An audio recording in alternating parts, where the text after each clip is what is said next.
කොට අපි මීට ඉස්සෙල්ලා කතා කරලා තියෙනවා පෘථිවියේ පහළට අභ්‍යන්තරයට යනකොට මොකද වෙන්නේ කියලා.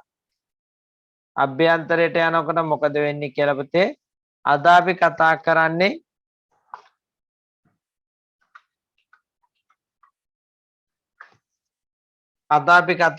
පුතේ පෘථිවියෙන් ඉහළට යනකොට මොකද වෙන්නේ කියලා. ඒක තේරුණාද? එතන මේ දෙකම එකට හිතන්න. මේ අපි ඉස්සෙල්ලා කතා කරා පහළට යනකොට මතකයි.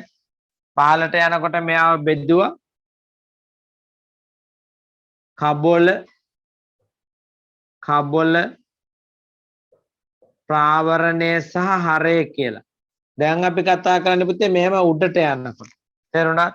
එතකොට මම කබොල මත සිටගෙන සිටින විට මුලින්ම මට හම්බෙන ස්තරයක් තියෙනවා. මේකට අපි කියන්නේ පරිවර්තී ගෝලය කියලා. දෙවෙනි එකට කියන පුතේ ස්තර ගෝලය කියලා. තුන්වෙනි එකට කියන පුතේ මධ්‍ය ගෝලය. ඒක හරියට මැද තියෙන. ඊට පස්සේ කියනවා තාප ගෝලය. ඊටත් උදින් තියෙනවා පුතේ බහිර් ගෝලය. මේ විදිහට අපිට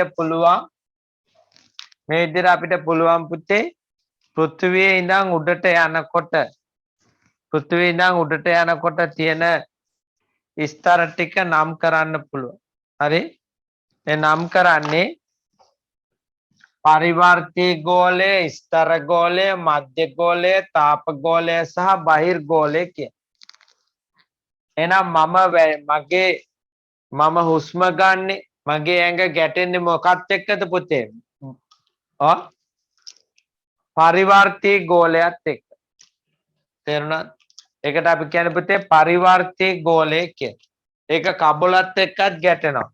මේ ගොඩක් වෙලාවට වහින්නේ ඊට පස්සේ ප්‍රභා සංශ්ලේෂණය සිදු වෙන්නේ අපි ඔක්සිජන් අරන් කාබන් ඩයොක්සයිඩ් පිට කරන්නේ ඒවා ඔක්කොම වෙන්නේ මොන ගෝලයේද? පරිවර්තී ගෝලය. සාමාන්‍ය ගුවන් යානා යන්නේ පුතේ මේකේ පරිවර්තී ගෝලයට. අපි එක එකට මේ ස්තරවල තියෙන ලක්ෂණ ගැන කතා කරනවා. මුලින්ම අපි ආරම්භයක් අරගෙන එමු. ඊට පස්සේ ටික ටික එමු.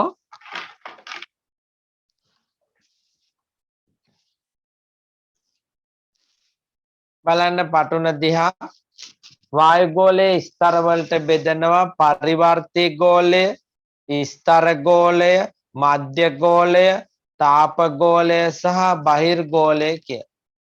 වාතයේ ඇති සංඝටක ගැන කතා කරනවා පුතේ.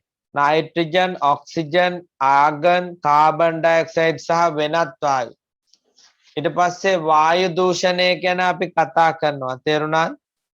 වායු දූෂණය යටතේ අපි කතා කරන පුතේ වායුමය දූෂක සහ අංශුමය දූෂක ගැන. වායුමය දූෂක වලට එනවා කාබන් මොනොක්සයිඩ්, ඊට පස්සේ සල්ෆර් ඩයොක්සයිඩ්, නයිට්‍රජන් ඩයොක්සයිඩ් කියලා. ඊට පස්සේ අපි කතා කරනවා අංශුමය දූෂක ගැන මේ පාඩමේදී. අංශුමය දූෂක වලට එන්නේ එතකොට කාබන් අංශු, ඊයම් අංශු වගේ දේවල් පාවිච්චි ගැන කතා කරනවා. නොදැවුණු ඊයම් බිඳිති. එහෙනම් මේ පාඩම ඉවර වෙනකොට අපි කතා කරලා තියෙනවා වායු ගෝලයේ ස්තර ගැන කතා කරන පුතේ. ඊට පස්සේ වාතය සහ ඒ සංඝටක ගැන කතා කරනවා. වායු දූෂණය ගැන කතා කරනවා. හරි? මුලින්ම පළවෙනි එක වායු ගෝලය යනු ලියමු පුතේ. පෘථිවිය වටා ගෝලාකාරව විහිදී පවතින වායු වැස්මයි. ලියමු හැමෝම. පෘථිවිය වටා ගෝලාකාරව විහිදී පවතින වායු වැස්මයි.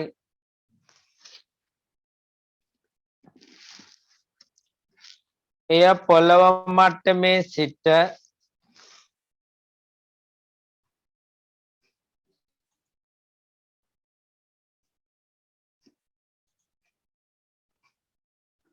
කිලෝමීටර් 700ක් පමණ ඈතට විහිදී පවතී. එය පොළොව මට්ටමේ සිට කිලෝමීටර් 700ක් පමණ ඈතට විහිදී පවතී.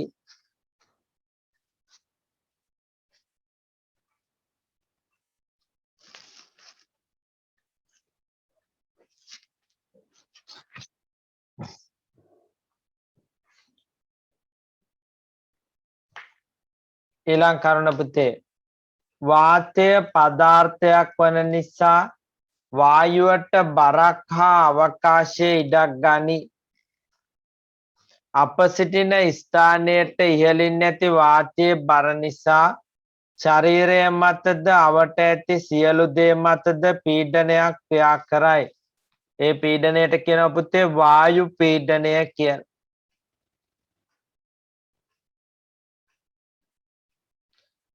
කාලගුණය පිළිබඳ කටයුතු වලදී වායු පීඩනය මොනවාද මනින්නේ මිලිබාර් වලින් MB මනිනු ලබයි.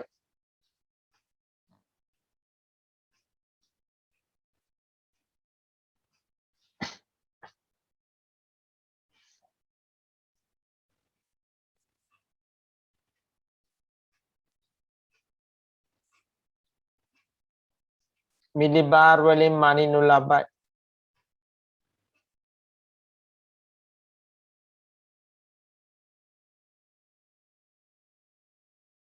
පුතාලා ගාව නෝට් එක නැත්තම් හිමින් ලියා ගන්න පුතේ.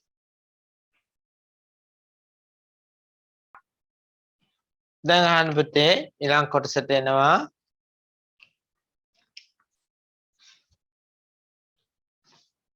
බලන්න.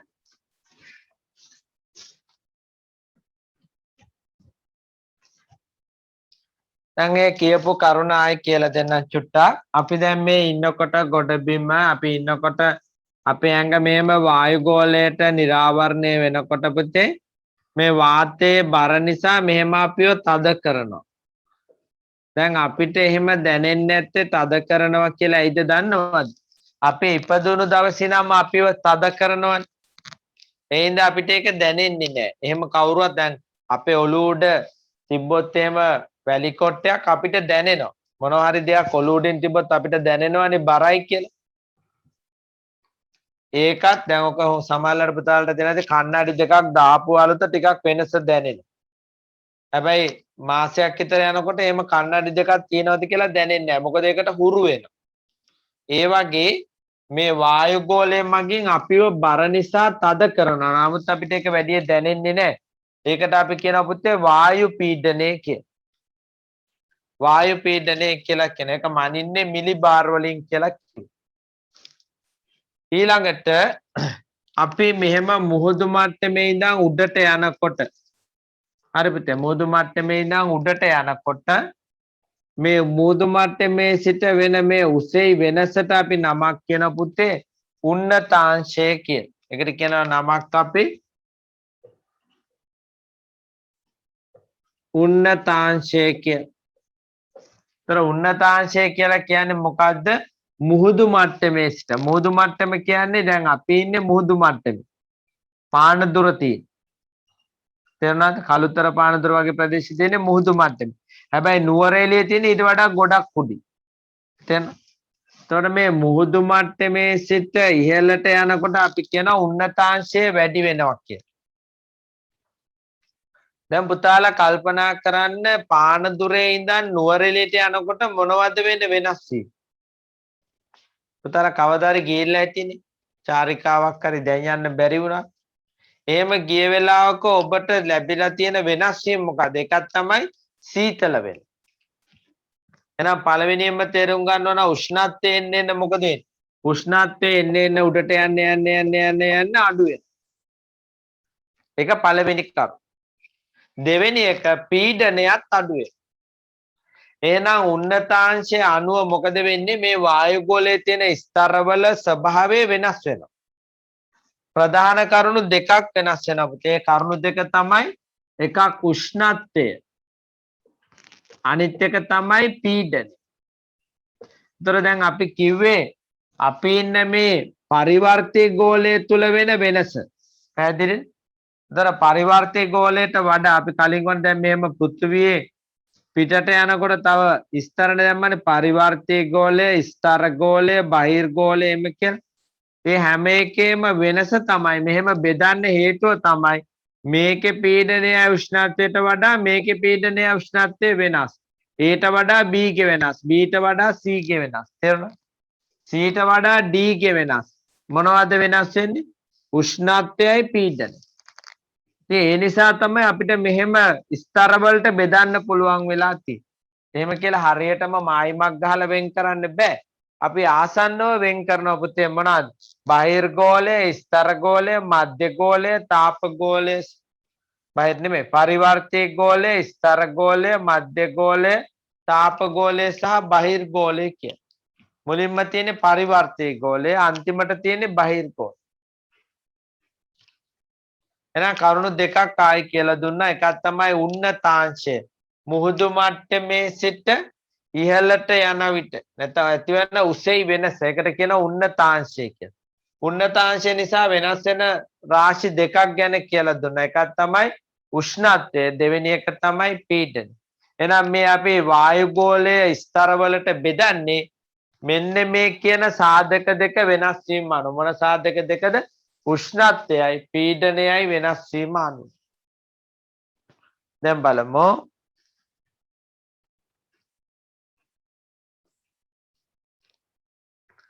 උන්නතාංශය යම් ස්ථානයකට මුහුදු මට්ටමේ සිට ඇති උස හඳුන්වන්නේ උන්නතාංශය යනුවෙනි. උන්නතාංශය අනුව වායුගෝලයේ විවිධ මට්ටම්වල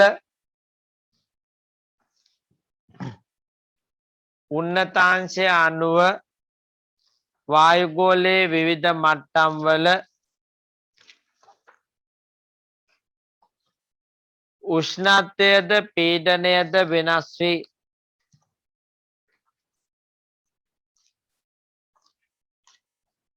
උෂ්ණත්වයද පීඩනයද වෙනස් වී එහෙමනම් අපි බෙදමු වායුගෝලය ප්‍රධාන ස්තර වලට බෙදමු පුතේ. උන්නතාංශය අනුව වායුගෝලයේ විවිධ මට්ටම් වල උෂ්ණත්වයද පීඩනයද වෙනස්කම් පදනම් කොටගෙන වායුගෝලය ප්‍රධාන ස්තර 5කට බෙදා ඇත.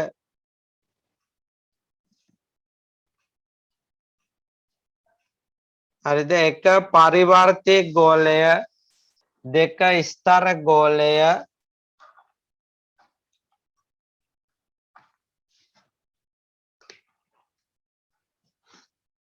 3 ලියමු පුතේ. එතන ලියන්න මධ්‍ය ගෝලය කියලා.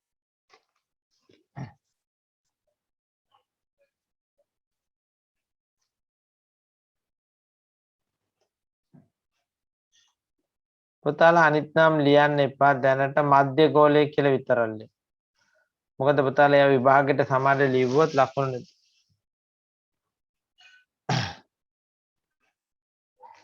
තාප ගෝලය, බහිර් ගෝලය,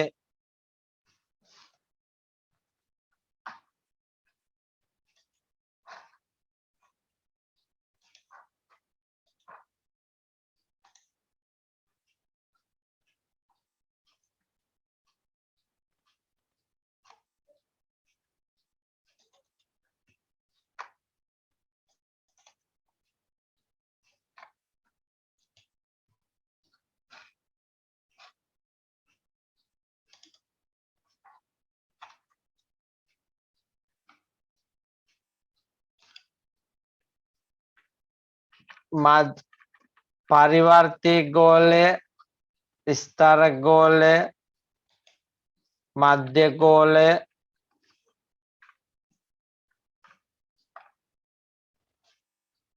තාප ගෝලය, බහිර් ගෝලය. වාතයේ තියෙන සංඝටක ගැන කතා කරනවා. Nitrogen, oxygen, argon, carbon dioxide සහ වෙනත් වායු ගැන.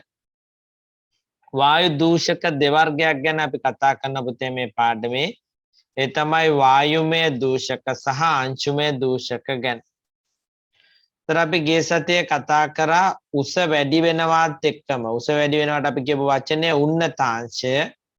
උන්නතාංශය සමග ප්‍රධාන වෙනස්කම් දෙකක් වෙනවා කියලා. ඒ තමයි පීඩනය සහ උෂ්ණත්වය වායුගෝලයේ.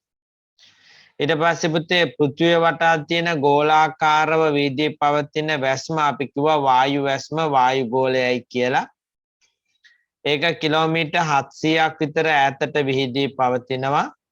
මේ වාතයෙන් නැති කරන පීඩනයට අපි කිව්වා පුතේ වායු පීඩනය කියලා. අපි ඒකට කිව්වේ වායු පීඩනය කියලා.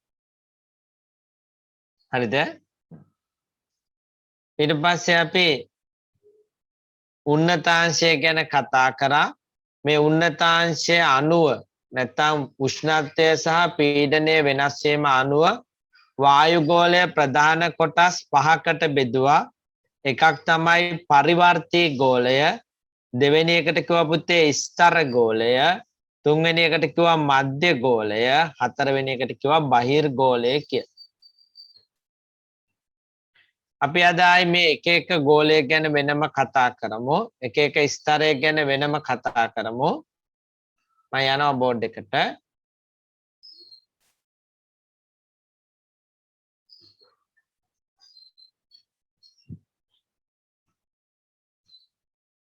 අපි කතා කරන්නේ වායුගෝලය ගැන. අපි මෙතන අපි කතා කරා මේක පෘථිවිය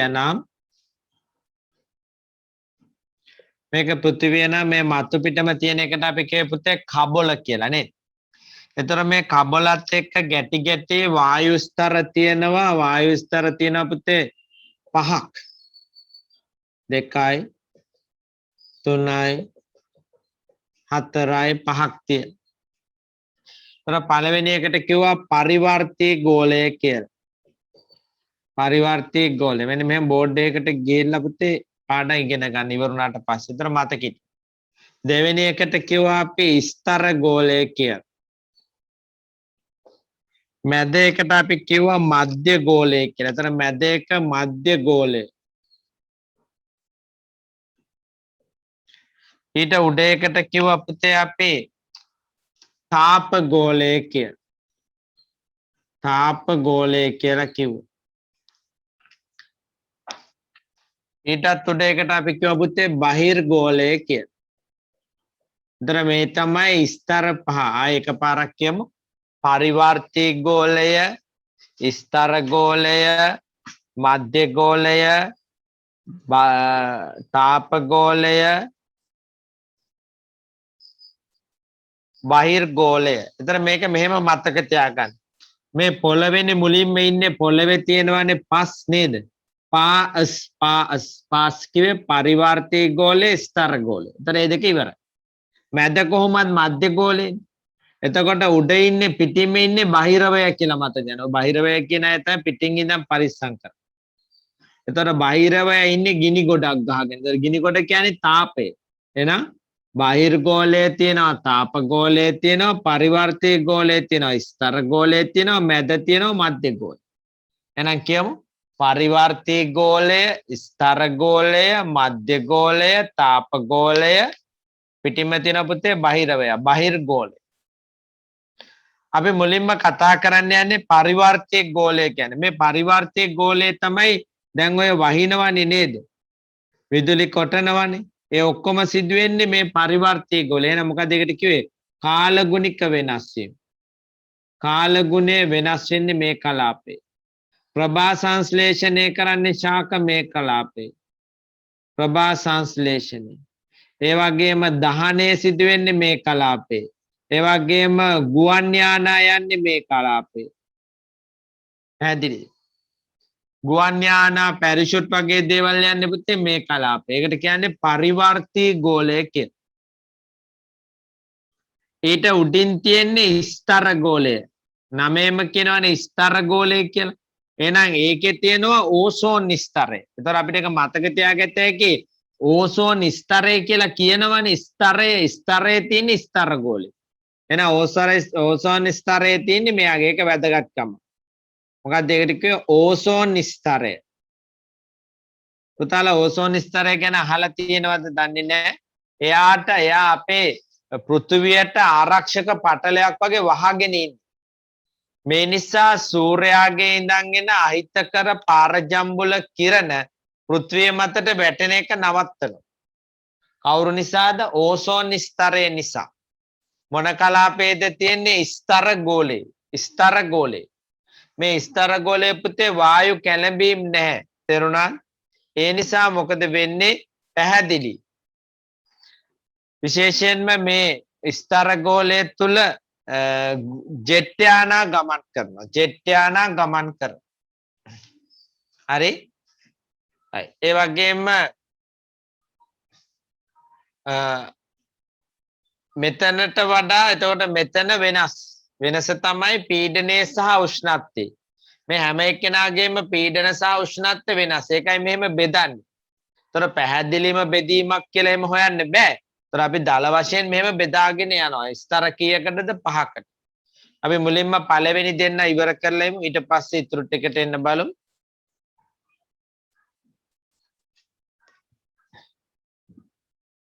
දෙපතේ පරිවර්තී ගෝලය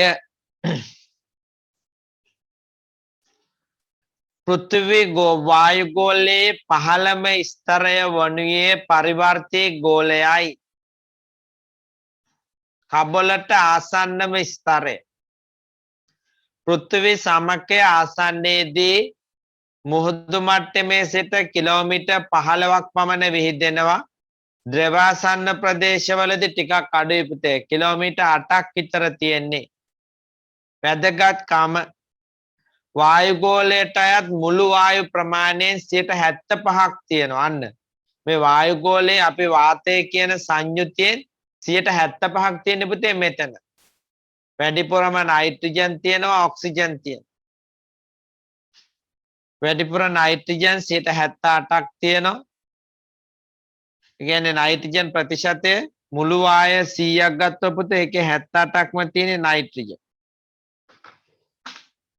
ඊට පස්සේ ඔක්සිජන් තියෙනවා. කාලගුණ විපර්යාස සිදුවීම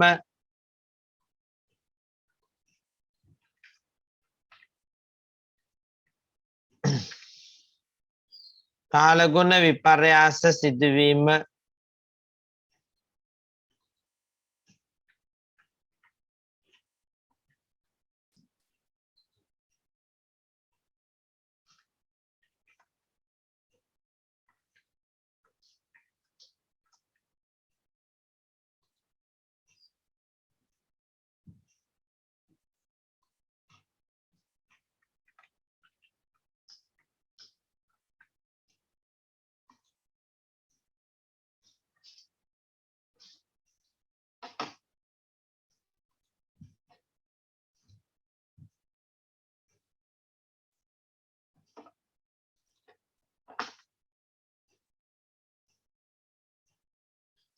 හෙලිකොප්ටර් පැරිෂුට් සහ සාමාන්‍ය ගුවන් යාන ආදිය ගමන් කිරීම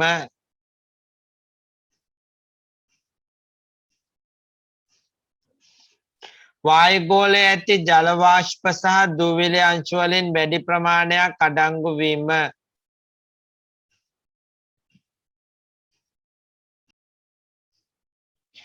ප්‍රභා සංශ්ලේෂණය සිදුවීම දහනය සිදුවීම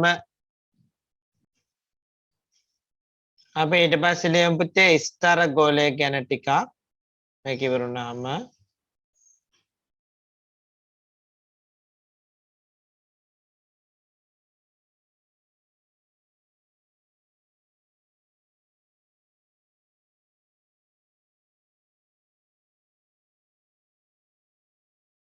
ස්තර ගෝලයේ නමින්ම ස්තර ගෝලයේ නමින්ම කියනවනේ පුතේ ස්තරය කියලා. එතකොට ඒකත් එක්ක මතක තියාගන්න ඕසෝන් ස්තරය කියන එක.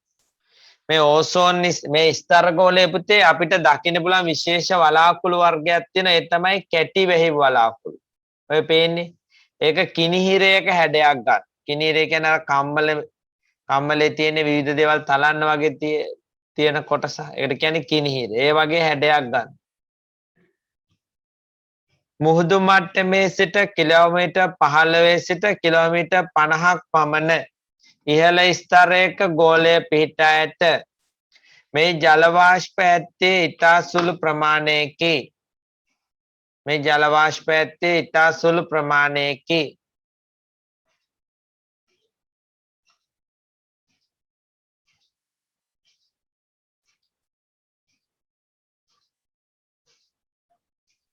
ස්තර ගෝලයේ වලාකුළු නොමැත.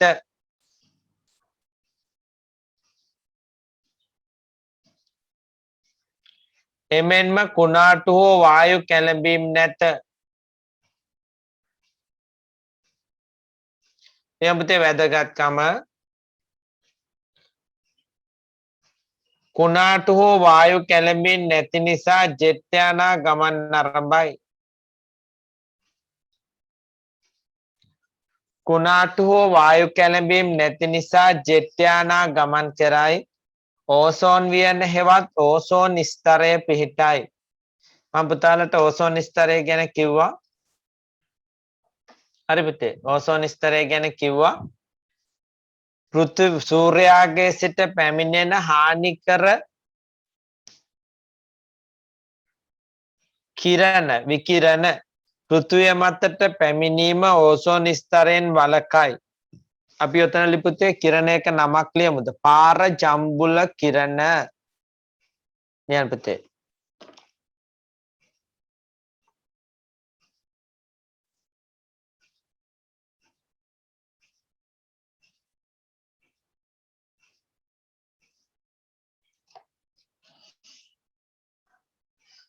පාර ජම්බුල කිරණ.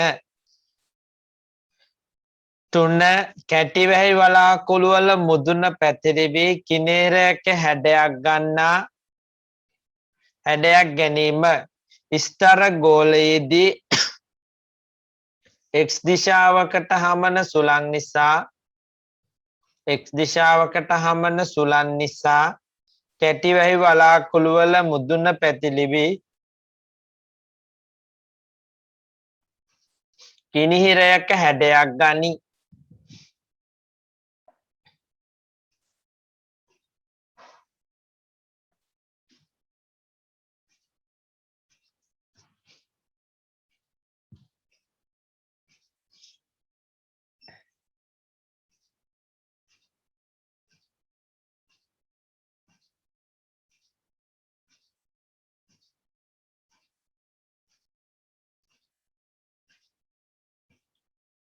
බොහෝ විට මෙවැනි වලාකුළු ඇතිවීමත් සමග අකුණු ගෙරවිලි සහ වර්ෂාව අපේක්ෂා කළ හැක. බෙවිට පුතේ අකුණු ඇතිවීමේ පෙර නිමිත්තක් තමයි පුතේ ඔය කිනිහිරයක හැඩයක් ගන්නා කැටිවැහි වලාකුළු ඇතිවීම.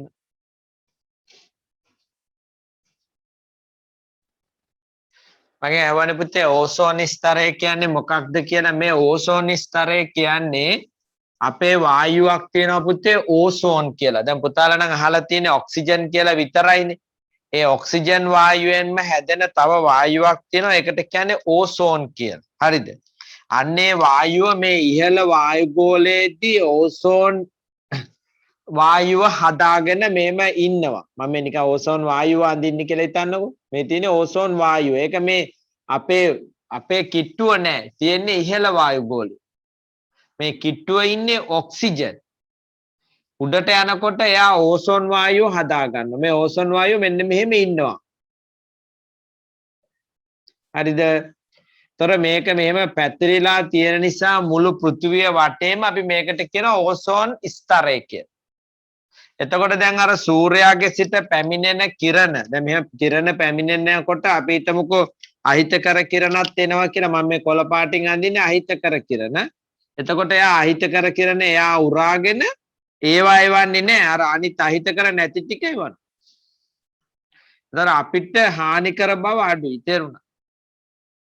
අන්න ඒකයි මෙයා කරන්නේ. ඒතර මේ ඕසෝන් ස්තරයෙන් කරන්නේ පුතේ සූර්යාගේ සිට පැමිණෙන අහිතකර කිරණ උරාගෙන පෘථිවියට එවනවා. ඒතර පෘථිවිය ආරක්ෂා කරනවා. පෘථිවිය කවුද ඉන්නේ? ජීවින්නේ. අපිව ආරක්ෂා කරනවා. ඉතින් අපි අපි පස්සේ කාලෙක හොයාගත්ත මෙන්න මේ ඕසෝන් ස්තරය සිදුරු වෙලයි කියලා. මෙන්න සිදුරු වෙලා නෙමෙයි ඒකේ අදහස. මේ හරිය තුනී වෙලා වායු අඩු වෙලා තියෙනවා. ඒකට හේතුව තමයි මිනිසාගේ ක්‍රියාකාරකම්. මිනිස්සු කර්මාන්ත ශාලාවලින් දුම් පිට කළා මේක දිය වෙලා ගිහින්. ඉතින් ආයි මේ කොරෝනා කාලේ ගිය අවුරුද්දේ ආයි කිව්වා ඒ ස්තරේ වැහිලා හැදිලා කියලා. අර සිදුර වැහිලාලු. එහෙනම් ඒකෙන්ම තේරෙනවා අපි තමයි මේ සිදුරට හානි කරන්නේ. නැත්නම් මේ වියනට හානි කරන්නේ අපිම තමයි. කර්මාන්ත අවුරුද්දක් විතර වහලා තිබ්බනම් හොඳ වියනක් හැදෙයි. හැදෙයි. එහෙම කරන්න බෑනේ අපි කර්මාන්ත දුවන්නත් එපා. ඉතින් ඒකෙන් මේ කියන දේ තමයි අපේ මේ පිට කරන අහිතකර වායු නිසා අපිම තමයි මේ සිදුර හදාගෙන අහිතකර කිරණ ගෙන්න ගන්න. අහිතකර කිරණ ආවහම වෙන්නේ අපේ සමටේම වැටුනම අපිට පිළිකා වගේ දේවල් ඇති කරනවා. හරිද? පිළිකා වගේ දේවල් ඇති කරනවා. ඒතර මම කිව්වේ ඕසෝන් ස්තරය ගැන. හරි. දෙවනුව අපි යනවා තුන්වෙනි එක්කෙනාට කියන්නේ පුතේ මධ්‍ය ගෝලය. තුන්වෙනි එක්කෙනාට කියන්නේ පුතේ මධ්‍ය ගෝලය. මධ්‍ය ගෝලය කියන්නේ මැද ගෝලය. ඒතර මේ දැන් මෙයාට ඉස්සෙල්ලා තව ගෝල දෙකක් තිබුණානේ. මෙයානේ මධ්‍ය ගෝලය. ඒතර මේ මධ්‍ය ගෝලයට සමහර වෙලාවට කියනවා ශීත ගෝලය කියලා. එහෙනම් නමේම මොකද්ද තේරෙන්නේ? නමේම තේරෙනවානේ ශීතයි කියන එක නේද? කොච්චර ශීතලද කියලා කිව්වොත් මෙයා ඇන්ටාර්ටිකාවටත් වඩා සීතලයි. ඒ කියන්නේ අපිට තියෙන සීතලම තැන තමයි ඇන්ටාර්ටිකාව. ඊටත් වඩා සීතලයි. මේවායේ තියෙන ජල වාෂ්ප අයිස් කැට බවට පත් වෙනවා. අයිස් කැට බවට පත් වෙනවා. තේරුණා? ඒ හින්දා අර මේකට අපේ පෘථිවියට එන උල්කා වගේ දේවල් වැටි ආවොත් මෙතෙන්දි පිච්චිලා නිවිලා යනවා. ඊගාට චිරිස් ගාලා ඉවර මේකෙන් නිමිලා අපිව ආරක්ෂා කරනවා. නැත්තම් ගිනි ගත් ඒවා අපේ පහලට වැටෙන්න පුළුවන්. මෙයා ඒගොල්ලන්ව නිමලා දානවා. මොකද ශීතයි. ශීත ගෝලේ. හරි. එයා ඉන්නේ පුතේ හරියටම මැද ඉන්නේ. එයා ඉන්නේ හරියටම මැද. ඒකයි අපි යාට මධ්‍ය ගෝලය කියලා කියන්නේ.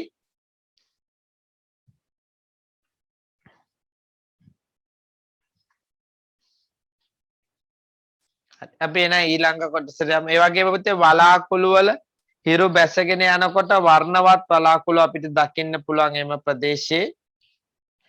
අපි ඊට පස්සේ එන්නේ මධ්‍ය ගෝලයට. වෙනතර ලස්සන වලාකුළු ටිකක් පෙනේ.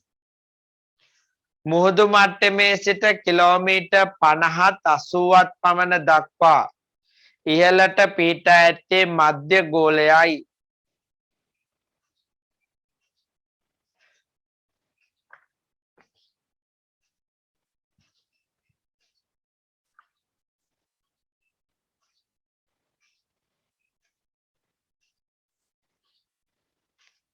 මැද පිහිටන ස්තරයයි. වායුගෝලයේ ඇති ස්තර අතරින් සිසිල්ම ස්තරය අන්න හයිලයිට් කරන්න පුතේ. සිසිල්ම ස්තරය.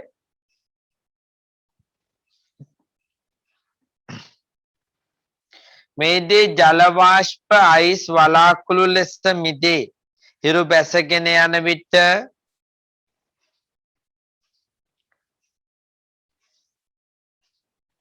මෙම වලාකුළු වල හිරු එළිය වැඩි. රාත්‍රී අහසේ මෙම වලාකුළු දැකගත හැක.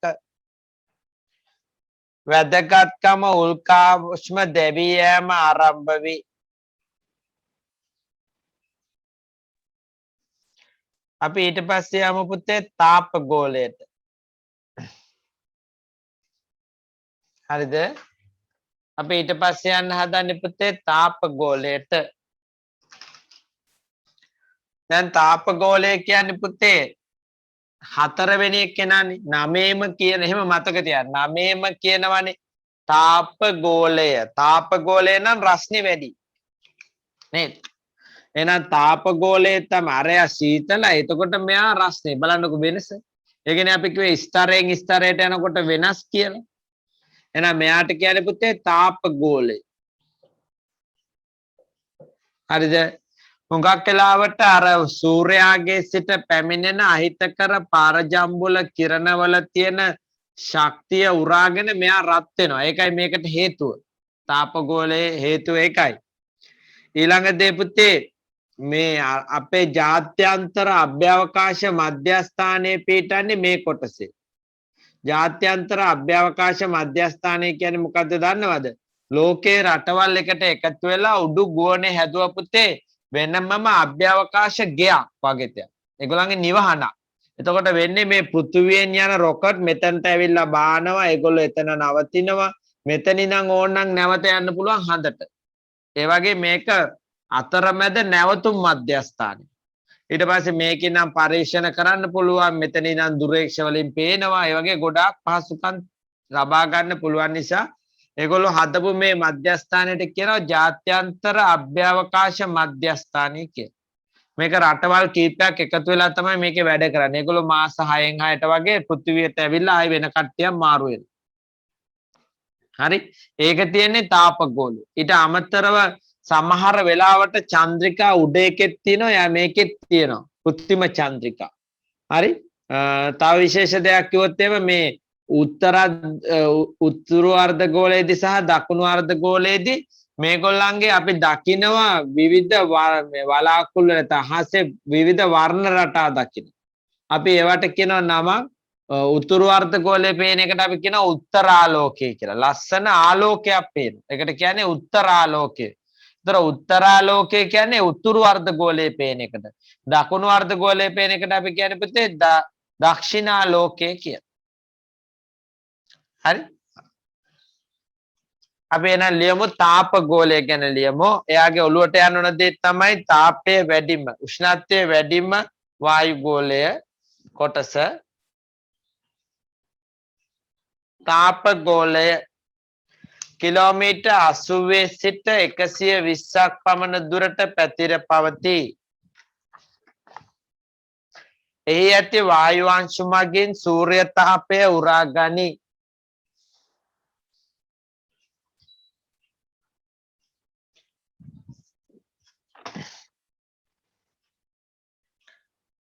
එමගින් මෙම ස්තරයේ උෂ්ණත්වය බෙහෙවින් ඉහළාගයක පවතී.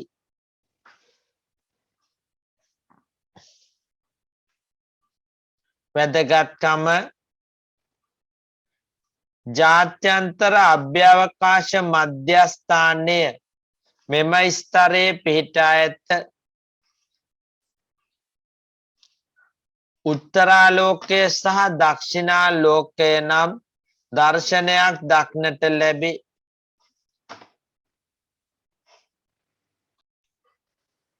ඊට පස්සේ තියෙන්නේ බහිර්ගෝලය.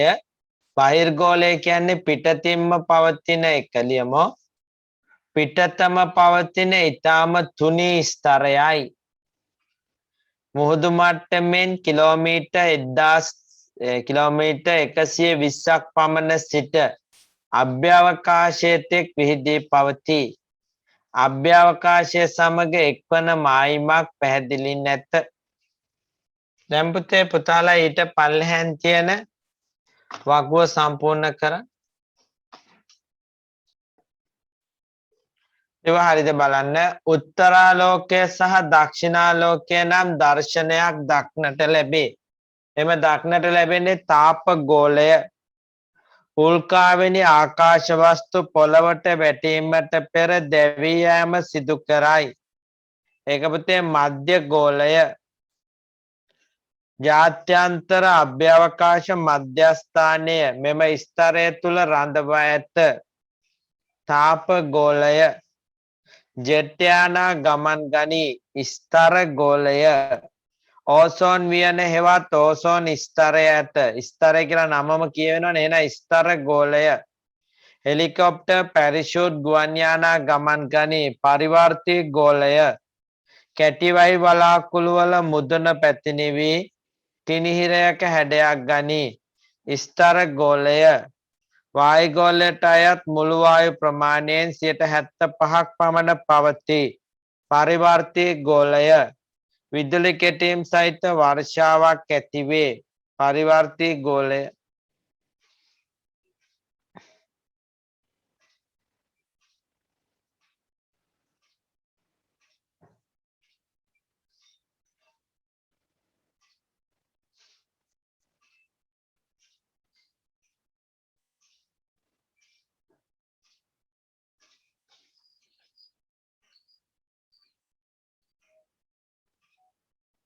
සම්පූර්ණ කරගන්න පුතේ.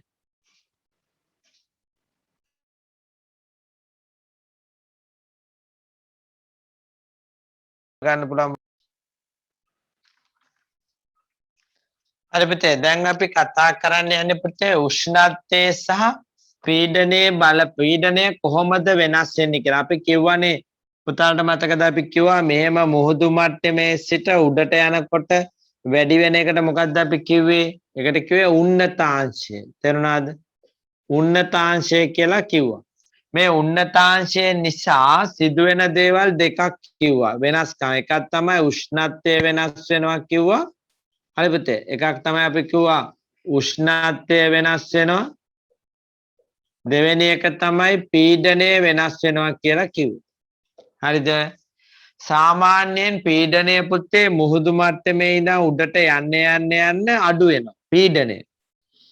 දර මේ මුහුදු මට්ටම කියන්නේ මොකද්ද? අපි දැන් පානදුර වගේ එකක් අපිට මුහුදු මට්ටමේ තියෙන්නේ. දැන් නුවර කියන්නේ ඊට ටිකක් උඩ. නුවර එළිය කියන්නේ ඊටත් උඩ. තේරුණාද? එතන ලංකාව ගත්තොත් හරියටම ගත්තොත් තට්ටු වගේ තියෙන. එතන මුහුදු මට්ටම කියන්නේ මුහුදත් එක්ක ඉන්න ප්‍රදේශය. එතන එතන ඉඳන් උඩට යන්න පීඩනය අඩු වෙනවා. උෂ්ණත්වයත් අඩු වෙනවා. උෂ්ණත්වය අඩු වීම වෙනස් වෙනවා ඒ කලාපය අනුව. එතකොට දැන් අපි ගත්තොත් එම අපිට කලාප කීයක් තියෙනවද? 5ක් තියෙනවනේ. හරිද? පහෙන් අපි 4ක් ගැන කතා කරමු. පළවෙනි එක්කෙනාට කියන්නේ පරිවර්තී. මේ පරිවර්තී කෙනාගේ උඩට යන්න පුතේ උෂ්ණත්වය අඩු වෙනවා. උෂ්ණත්වය මොකද වෙන්නේ? අඩු වෙනවා. හරිද? දෙවෙනි එකේදී ආයි උෂ්ණත්වය උඩට යන්න උෂ්ණත්වය අඩු වෙනවා. මෙතන උඩට යන්න උෂ්ණත්වය වැඩි වෙනවා. අන්න වෙනස් දැක්කද? ආයි මෙයාගේ උඩට යන්න උෂ්ණත්වය අඩු වෙනවා. ආයි උඩට යන්න මෙයාගේ උෂ්ණත්වය වැඩි වෙනවා. උෂ්ණත්වය වැඩි වේ. එහෙනම් බලන්න මේ රටාව දිහා. දැන් අපි ඉන්නේ පරිවර්තී ගෝලෙනේ. ඒතර අපි ගැන හිතන්නේ කොහමද? කොළඹට වඩා නුවර එළිය අඩු උෂ්ණත්වය. එහෙනම් උඩට යන්න අඩු වෙනවා. පැහැදිලි? එතකොට අඩු වෙනවා වැඩි වෙනවා අඩු වෙනවා වැඩි වෙනවා. කොහමද එන්නේ පිළිවෙල ආයි කියමු. උෂ්ණත්වය අඩු වෙනවා උඩට යන්න කාගේද? පරිවර්තී ගෝලයේදී. ඊට පස්සේ ස්තර ගෝලයේදී උඩට යන්න වැඩි වෙනවා. ආයි උඩට යන්න අඩු වෙනවා. ආයි උඩට යන්න වැඩි වෙනවා. එහෙනම් උඩට යන්න අඩු වේ වැඩි වේ අඩු වේ වැඩි වේ. එහෙම නැත්නම් මෙහෙම හිතත හැකිනේ. එතකොට මේ කවුද පුතේ? මෙයාට කියන නම මොකද්ද? තාපගෝලයනේ. එතකොට පුතාලා දන්නවනේ තාපගෝලයේ කොහොමත් උෂ්ණත්වය උඩට යන්න වැඩිනේ. එතකොට මේ කවුද? ශීතගෝලය නේද? නැත්නම් මධ්‍යගෝලය. එතකොට අපි කියන්නේ මධ්‍යගෝලයේ ශීතයි කියලා. එහෙනම් යාගේ අඩු වෙන්නේ. එහෙනම් ඕනනම් කෙනෙකුට උඩ ඉඳන් පහළට හිතන්නත් පුළුවන්. මොකද්ද? උෂ්ණත්වය වැඩි වෙනවා, උෂ්ණත්වය අඩු වෙනවා, වැඩි වෙනවා, අඩු වෙනවා. නැත්නම් පහළ ඉඳන් උඩට යන්නත් පුළුවන්. කොළඹයි නුවර එළියයි මතක් කරා. උඩට යන්න උෂ්ණත්වය අඩු වේ, වැඩි වේ, අඩු වේ, වැඩි වේ. පීඩනය සාමාන්‍යයෙන් පුතේ උඩට යන්න හැමෝගෙම අඩු වෙනවා. එහෙනම් අපිට මෙයා ගැන කිව්වොත් පීඩනය අඩුයි උඩට යන්න උෂ්ණත්වයත් අඩුයි. මෙයා ගැන කිව්වොත් පීඩනය අඩුයි උෂ්ණත්වය එන්න වැඩි වෙනවා. පීඩනය අඩුයි උෂ්ණත්වය එන්න අඩු වෙනවා. පීඩනය අඩුයි උෂ්ණත්වය එන්න වැඩි වෙනවා. පැහැදිලි? ඒක ගැන තමයි අපි කතා කරන්නේ. දැන් අපි කතා කරන්නේ උෂ්ණත්වයේ වෙනස් වීම. ඒතර අපි කිව්වා මේ මධ්‍ය ගෝලයේ ශීත ගෝලයට එයාගේ උෂ්ණත්වය ඍණාගයක් ගන්න ඇන්ටාර්ටිකාවටත් වඩා අඩුයි කියලා අපි කිව්වා. හරිද? ඇන්ටාර්ටිකාවටත් වඩා අඩුයි කියලා කිව්වා. මම එනම් සටහනට යන්න හදන්නේ ඊළඟ කොටසට.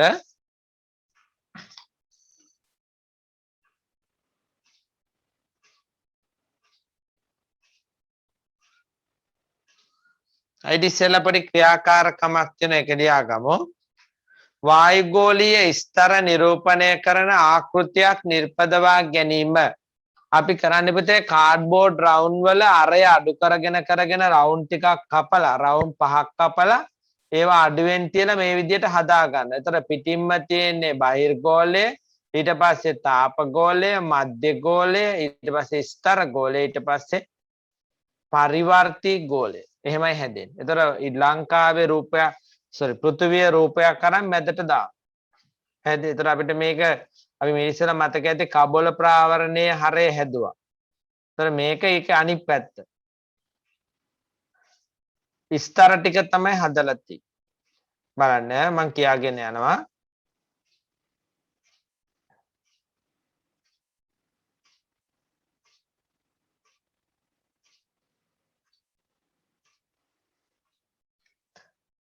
වායුගෝලීය ස්තර නිරූපණය කරන ආකෘතියන් නිපදවා ගැනීම A4 කඩදාසියකින් හැකිතරම් විශාල වෘත්තයක් කපා ගන්න.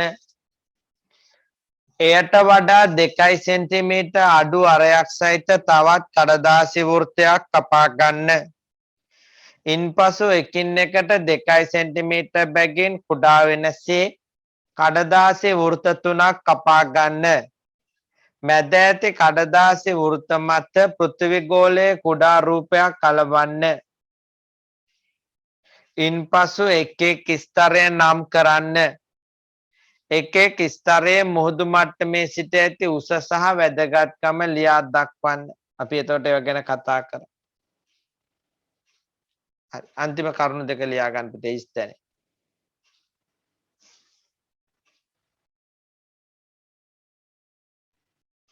දැන් අපි යමු පුතේ වායුගෝලයේ උෂ්ණත්වය සහ පීඩනය වෙනස් වීම. වායුගෝලයේ ස්තරවල උෂ්ණත්වය සහ පීඩනයේ වෙනස් වීම. වායුගෝලය තුළ අප ජීවත් වන ස්තරය වනුයේ පරිවර්තී ගෝලයයි. පොළොව මට්ටමේ සිට ඉහළට යෑමේදී වායුගෝලයේ එක් එක් ස්තරවල උෂ්ණත්වය වෙනස් වේ. එතකොට මේ තියෙන පුතේ ප්‍රස්ථාරය බලන්න හොඳට. අර ස්තර 4 තියෙනවා. පරිවර්තී ගෝලය, ස්තර ගෝලය, මධ්‍ය ගෝලය සහ මොකද්ද? තාප ගෝලය. එතකොට මේ පේන්නේ මේ දැන් උෂ්ණත්වය තියෙන්නේ මේ පැත්තේ අක්ෂය පේනව නේද? එතකොට මෙන්න එන්න අඩු වෙනවා මේ උස. ආයි ඔන්න එන්න වැඩි වෙනවා. ආයි අඩු වෙනවා. ආයි වැඩි වෙනවා. පේනවද? පැහැදිලි?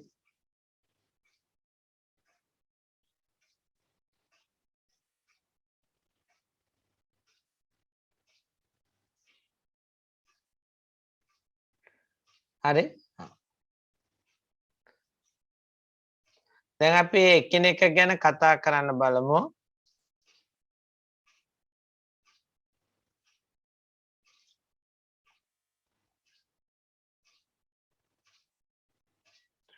පරිවර්තී ගෝලය. ඒතර මම පරිවර්තී ගෝලය ගැන කිව්ව පුතේ උඩට යන්න යන්න නුවරඑළියයි පානදුරයි මතක් කරගන්න කියලා නේද? ඒතර කොළඹට වඩා නුවරඑළියේ උෂ්ණත්වය අඩුයි, පීඩනයත් අඩුයි. බලන්න.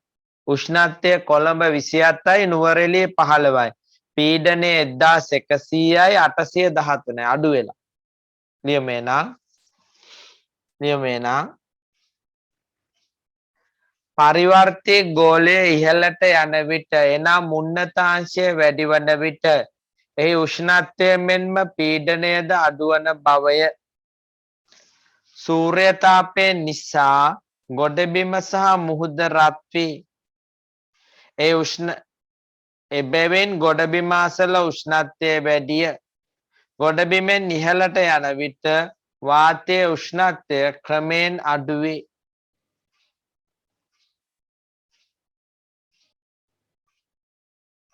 ඊළඟට අපි යමු පුතේ ස්තර ගෝලය. ස්තර ගෝලයේ ඉහළට යන විට උෂ්ණත්වය වැඩි වේ. එයට හේතුව වන්නේ ඕසෝන් ස්තරය මගින් සූර්යාගෙන් ලැබෙන පාරජම්බුල කිරණ උරාගෙන රත් වීමයි. මේ පාරජම්බුල වලට කිරණ වලට අපි කියනවා පුතේ UV කිරණ කියලා.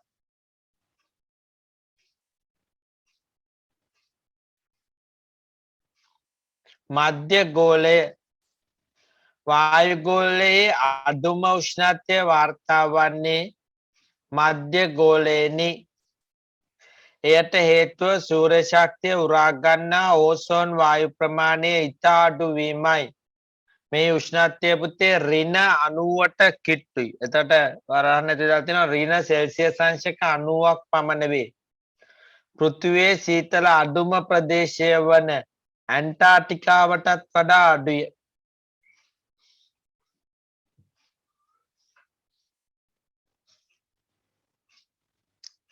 ඊට පස්සේ අපි යන පුතේ අවසානයේට තාප ගෝලය ගැන කතා කරන්නේ.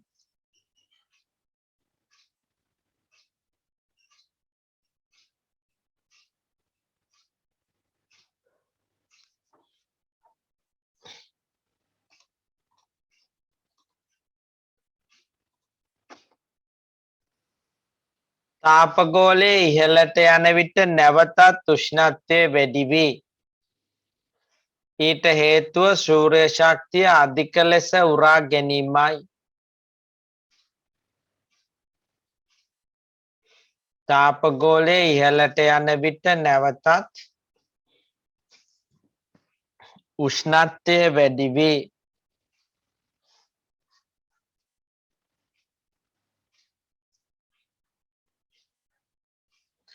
ඊට හේතුව සූර්ය ශක්තිය අධික ලෙස උරා ගැනීමයි. හරි පුතේ, දැන් අපි මේ ස්තර ගැන තියෙන වීඩියෝ පටයක් බලමු.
वार्तिक गोले अरे पुते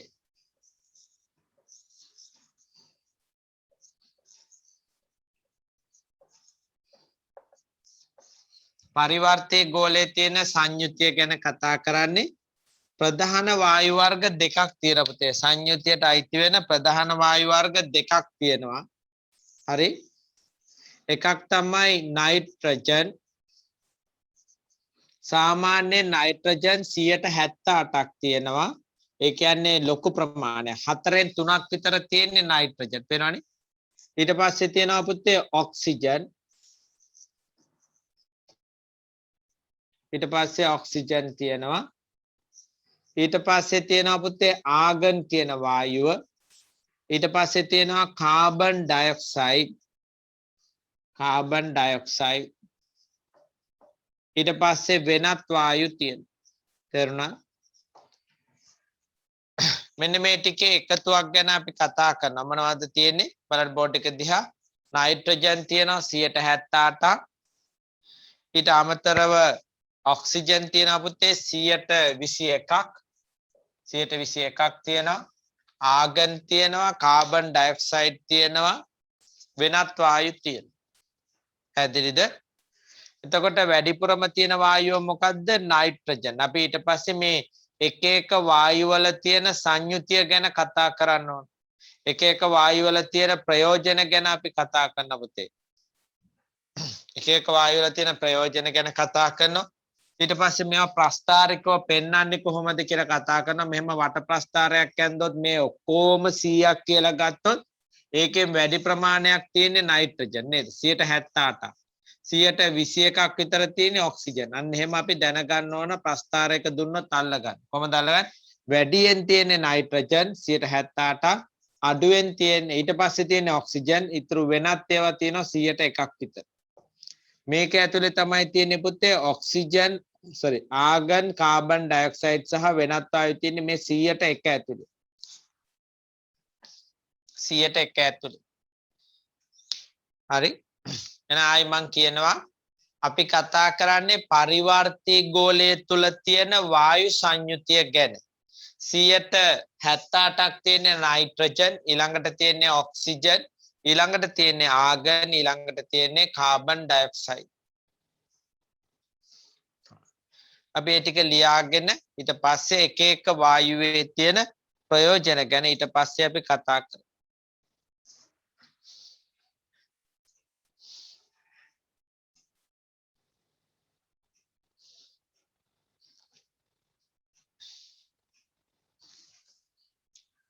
වායුගෝලයේ සංයුතිය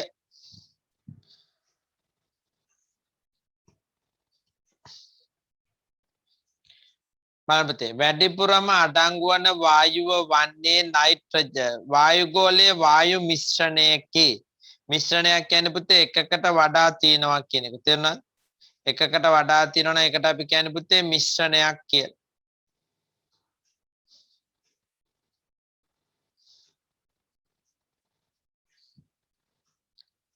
හරිද?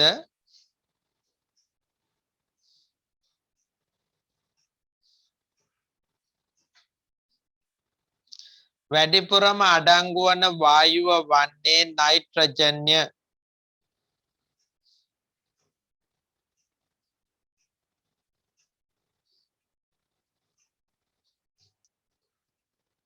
ඊට පස්සේ තියෙන පුතේ එතන මේ වගුවේ පේන නේද නයිට්‍රජන් 78යි. හරි පුතේ ඔක්සිජන් තියෙනවා 121ක්. ඉතුරු වෙනත් වායුන්ට 101ක් දාලා තිනවා. මම ආයි යටින් වෙනත් වායු තව ටිකක් විස්තර කරලා තියෙනවා දැන ගැනීමට. අපි මෙතන පුතේ මේ ගැලීම් සටහන අපි නම් කරන්න බලමු. ගැලීම් සටහන නම් කරන්න බලමු.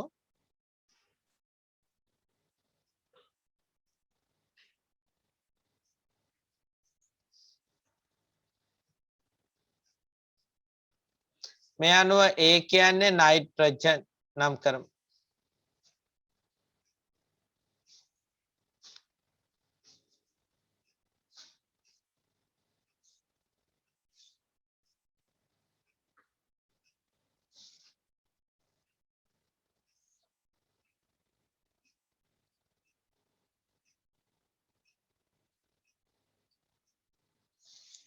B කියන්නේ පුතේ ඔක්සිජන්.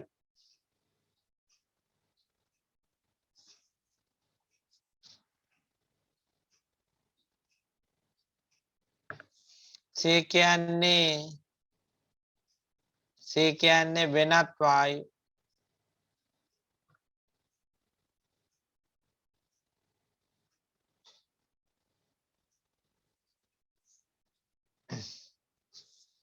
මෙතන ඕන ලියමු 78යි 121යි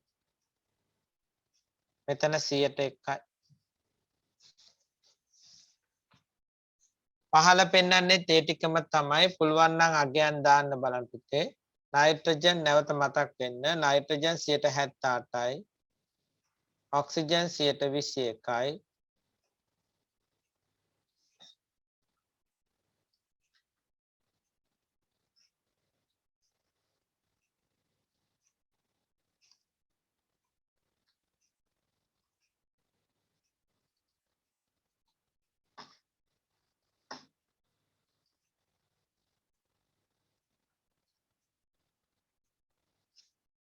කාබන් ඩයොක්සයිඩ් ආගන් 0.93යි.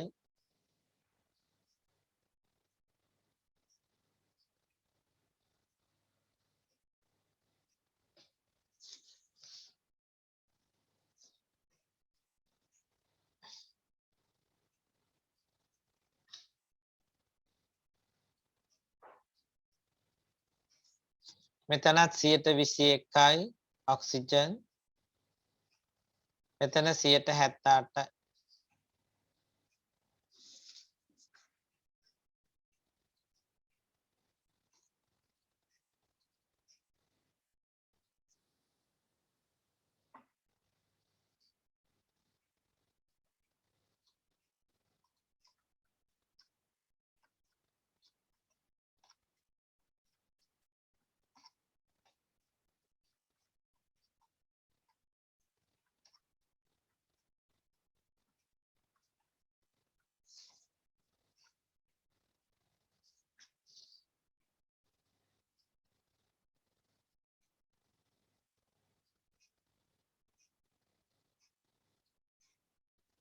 අපි ඊළඟ කොටසට යමු.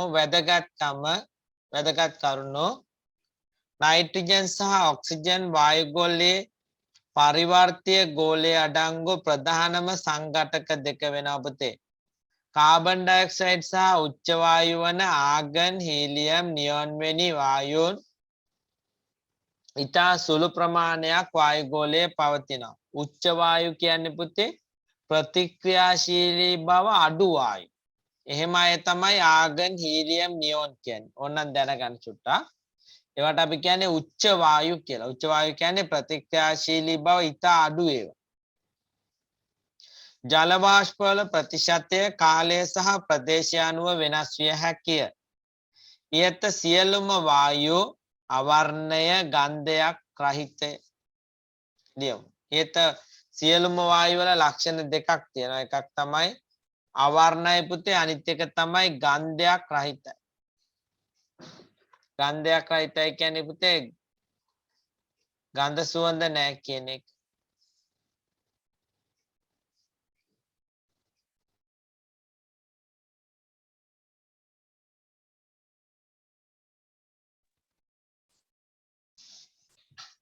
හරි පුතේ. දැන් අපි ප්‍රධාන වායු කීපයක ප්‍රයෝජන ගැන කතා කරන්න යන්නේ.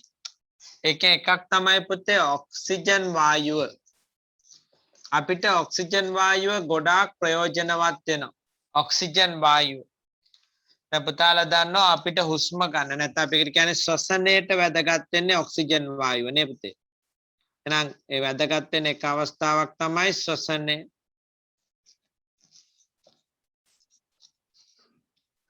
එතකොට ශ්වසනයේදී වැදගත් වීම අපිට තව විදි කීපයකින් මේකම තමයි වෙන විදියකින් විස්තර කරන්න. තේරුණා? එහෙනම් එහෙම හිතුවත් කමක් නැහැ. මම උදාහරණයක් කිව්වොත් අසාධ්‍ය රෝගීන්ට. ඒතර අසාධ්‍ය රෝගීන්ට මොනවද අපි දෙන්නේ? ඔක්සිජන්. කිමිදුම් කරුවන්ට ඒගොල්ලෝ ශ්වසනයට අරන් යන්නේ ඔක්සිජන්. අභ්‍යවකාශ ගාමීන්ට ඒගොල්ලෝ අරගෙන යන්නේ ඔක්සිජන්. ඒතර මේකෙම උපකොටස් තුනක් විදියට හිතන්නත් පුළුවන්. මම කියන්නේ පාඩම් කරන විදිය. ඒතර මෙතන එනවා අසාධ්‍ය රෝගීන් එනවා. ඊට පස්සේ පුතේ අභ්‍යවකාශයට අභ්‍යවකාශ ගගනගාමීන්ට නැත්නම් අභ්‍යවකාශයට යනකොට අවශ්‍ය වෙනවා. ඊට පස්සේ කිමිදුම් කරුවන්ට අවශ්‍ය වෙනවා. ඊට අමතරව පුතේ දහනයට අවශ්‍ය වෙනවා. දහනය කියන්නේ ගිනි ගන්න එකට ඔක්සිජන් වායුව අවශ්‍යයි. දහනය. ඊට අමතරව අවශ්‍ය වෙනවා පුතේ මල ද්‍රව්‍ය දි รา පත් වෙන. අපි ඒකට කියනවා අයින්ද්‍රිය ද්‍රව්‍ය දි รา පත් කරන. ශුද්‍ර ජීවීන්ගේ ක්‍රියාවලිය වලට අවශ්‍ය වෙනවා. අපි ඒකට කියනවා අයින්ද්‍රිය ද්‍රව්‍ය දි รา පත් කිරීම. ඊළඟට ඕන වෙනවා පුතේ අපි වායුවක් නිපදවනවා කාබයිඩ් දාලා ඒ වායුවට කියන ඇසිටලීන් කියලා. හරිද? ඒ ඇසිටලීන් වායුවත් එක්ක අපි තව සිලින්ඩරයක් භාවිතා කරනවා. ඒක ඇතුලේ තියෙන ඔක්සිජන්. මෙන්න මේ වායු දෙක එකට එකතු කරලා අරගෙන අපි හදනවා දැල්ලක්. ලාම්පු දැල්ලක් හදනවා. මේ ලාම්පු දැල්ලෙන් පුළුවන් පුතේ සියුම්ව කපන්න පුළුවන්. මේක හරියට පෑනක තුඩක් වගේ මේක වෙනස් කරලා හදන්න පුළුවන්. ඒතර මේ දැල්ල පුතාලා දැකලා තියෙනවා. ඇති වාහන අර මලකට කාලා ඒවා ටින්කරින් කරනවා කියලා අපි කියන්නේ. ඒ තහඩු කපලා අයින් කරන්න ඕන නම් හරි. අයින් කරපු තහඩුවට අලුත් තහඩුවක් සවි කරන්න හරි මේ දැල්ලෙන් තමයි ඒ තහඩු කපන්නේ. ඊට පස්සේ උණු කරලා ඒ තහඩු එකට සවි කරනවා. මේ දැල්ලට කියනවා එතන මේ නම හැදෙන හැටි බලන්න. ඇසිටලීන් සහ ඔක්සිජන් එකතු වෙලා හැදෙන්නේ. එතන මේකට නමක් කියනවා ඔක්සි ඇසිටලීන් කියලා. මොකද මෙයාකට කියන නම ඔක්සි ඇසිටලීන්. ඔක්සි ඇසිටලීන් වායුව නිපදවනවා මේ වායු දෙක එකට එකතු කළා. එතන ඒකත් ඔක්සිජන් වල භාවිතයක් වෙනවා. එහෙනම් අපි ලියන්න යමු. මුලින්ම අපි ඔක්සිජන් ගැන කතා කරමු. මෙතනදී තව කියන්න බැරුණා දහන පෝෂකයක් වෙනවා. දහන පෝෂකයක් කියන්නේ දහනයට උදව් වෙනවයි කියන එක. ලියමු පුතේ.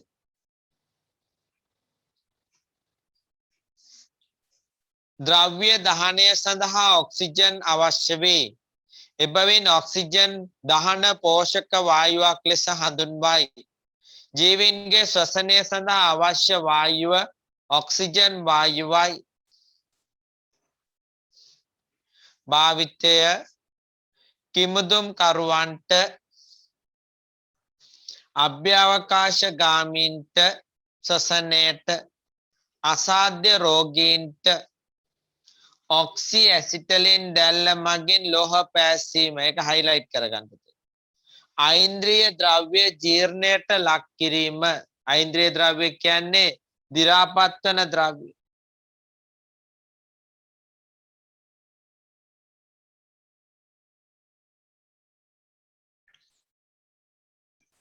ලියව පුතේ.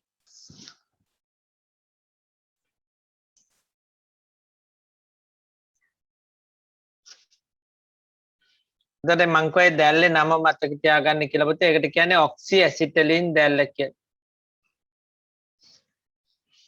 කිමිදුම් කරුවන්ට අභ්‍යවකාශ ගාමීන්ට ශ්වසනයට අසාධ්‍ය රෝගීන්ට අයින්ද්‍රිය ද්‍රව්‍ය ජීර්ණයට. දන්නේ නැත්නම් ලියාගන්න පුතේ. අයින්ද්‍රිය ද්‍රව්‍ය කියන්නේ දි รา පත් වන ද්‍රව්‍ය. මියගිය ශාක හා සත්ව කොටස් වලට. එතකොට තව වැදගත් වචනයක් කිව්වා දහන පෝෂකයක් කියන එක. ඒව අල්ලගන්න. දහන පෝෂකයක් කියලා කිව්වා.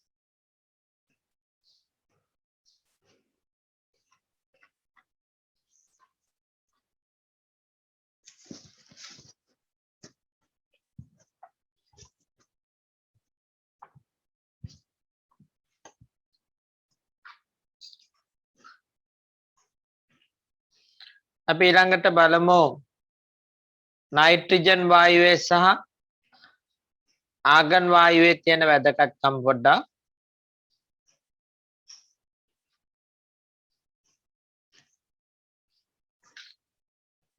හරි. එතකොට නයිට්‍රජන් වායුවේ තියෙන එක ලක්ෂණයක් තමයි යාගේ ප්‍රතික්‍රියාශීලී බව අඩුයි. කවුද? නයිට්‍රජන්. දැන් ලියන්න පුළුවන් ක්‍රම කීපයකට. තොර නයිට්‍රජන් වායුවේ තියෙන එක ලක්ෂණයක් තමයි එයා ප්‍රතික්‍රියා කරන අඩුයි. මේ නිසා එයාව අපිට පුළුවන් ඕනනම් ඇසුරුම් සඳහා භාවිතා කරන්න. තේරුණාද? ඇසුරුම් කියන්නේ පුතේ ටිපිටි පැකට් වගේ තියෙන ඒ පැකට් ඇතුළට කිරිපිටි පැකට් ඇතුළට පුරවන්නේ මේවා. මෙයාව. ඒකට හේතුව මෙයා ප්‍රතික්‍රියා කරන්නේ ප්‍රතික්‍රියාශීලී භාවයෙන් අඩු නිසා ඔක්සිජන් පුරවන පිරවුවොත් එහෙම ශුද්ධ ජීවීන් වර්ධනය වෙනවා. නේද? අපි මේ පුරවනවා ඒවට මොන වායුවද? නයිට්‍රජන් වායුව. අනිත් එක තමයි ආහාර වලට විස නැහැ. ඊට පස්සේ ඕනනම් සූත්‍රිකා බල්බ වලට පුරවන්න පුළුවන්, උෂ්ණත්මාන වලට පුරවන්න පුළුවන්. ඒ වගේ විවිධ දේවල් වලට පුරවන්න පුළුවන්. පුතාලට දැන් නූතනයේ භාවිතයක් ගැන මතක් කරොත් ටයර් වලට නයිට්‍රජන් වායුව ගහනවා දැකලා තියෙනවා. අලුතෙන් හැම වාහනයකටම වගේ දැන් නයිට්‍රජන් ගහනවා. ඉතින් ඒකෙත් වාසි තියෙනවා. හුලං අඩු වෙන්න බොහොම කාලයක් ගත වෙනවා. පහසුයි. වලක වැටුණත් ඒක දැනෙනවා පොඩ්ඩක් අඩුයි. ඒ වගේ වාසි තියෙනවා නයිට්‍රජන් වායුවේ. ඇතුලේ කොටස් මලකඩ කන්නේ නැහැ ජලය නැති නිසා. හරි. ඊට අමතරව ඊට පස්සේ අපි කතා කරන පුතේ ආගන් වායුව ගැන. මේ ආගන් වායුව කියන්නේ උච්ච වායුවක්. නැත්නම් අපි මෙයාට කිව්වා තව නමක් නිෂ්ක්‍රීය වායුව. ඒ කියන්නේ මෙයා ප්‍රතික්‍රියා කරන්නේ නැති තරම්. මෙයාටත් වඩා අඩුයි. ඒ නිසා මෙයා අපි බල්බ පිරවීමට ගන්න. ඒ වගේම විවිධ වර්ණ තැඹිලි පාට වගේ වර්ණ නිපදවීමට භාවිතා කරනවා. ආගන් වායුව. ගොඩාක් දැනගන්න අවශ්‍ය නැහැ. සාමාන්‍යයෙන් කියවලා ප්‍රයෝජනයක් වගේ මතක තියාගන්න. දැන් අපි ඔක්සිජන් ගැන කිව්වා.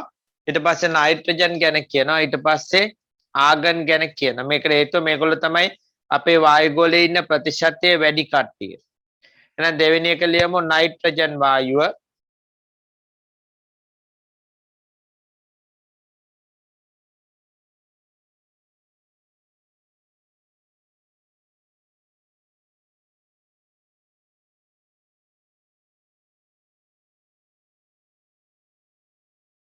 දැන් අපි පුතේ ඇසුරුම් වලට නයිට්‍රජන් වායුව පුරවන්නේ අපිට ඒ ඇසුරුම හිස්ව තියන්න බෑනේ මොනවා හරි පුරවන්න ඕනනේ.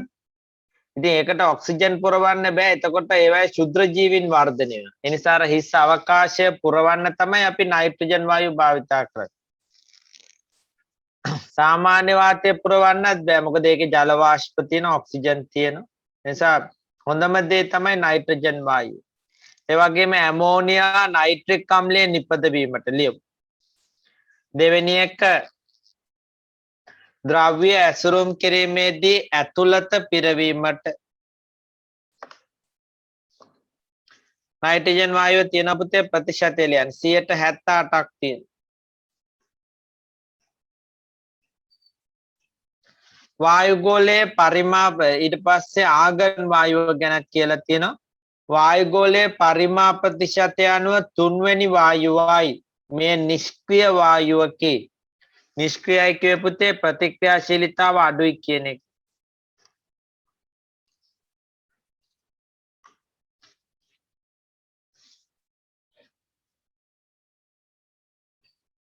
එනම් වෙනත් මූලද්‍රව්‍ය සමග ප්‍රතික්‍රියා නොකරයි භාවිතය සූත්‍රිකා විදුලි බල්බ පිරවීමට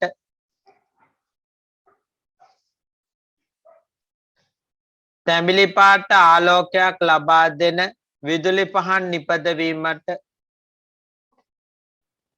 කාබන් ඩයොක්සයිඩ් කියන්නේ පුතේ දහන අපෝෂකයක්. අපෝෂකයක් කියන්නේ අදහස දහන අපෝෂකයක්. අපෝෂකයක් දහනයට උදව් කරන්නේ නැහැ. එතනත් දහනයට උදව් කරන්නේ දහනයට උදව් කරන්නේ නැත්නම් අපි ඒගොල්ලන්ට කියනවා දහන අපෝෂක කියලා.